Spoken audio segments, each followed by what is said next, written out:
Hoy nos culmina un día sumamente importante que na Aruba Airport Authority. Nos llega um momento muito importante de construção de fase 1B. No momento que nós assumimos responsabilidade governamental, unimos meta estratégico para AAA acelerar o projeto de Gateway 2030 e hoje nós estamos aqui confirmando que o processo de aceleração está em execução. Nós estamos sumamente contentes para começar aqui, hoje nós celebrar conjuntamente a gerência da Airport Authority, para também que contratista.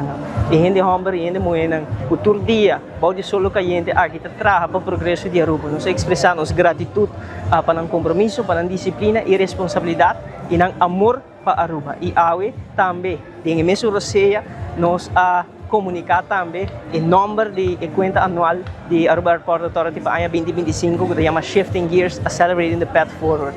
Nós vamos acelerar o projeto, nós vamos acelerar o progresso aqui na AAA local, que importante também para nós mencionar que hoje nós comunicar também reto importante de parte do governo de Aruba, de parte do acionista maioritário, que dia 5 de dezembro nós desejamos para nós parar aqui para junto nos cortecinta na abertura de fase 1B, que também a culminação de construção de parte de fase 1B, que é sumamente importante para a economia do país Aruba, turismo do país Aruba e nos general.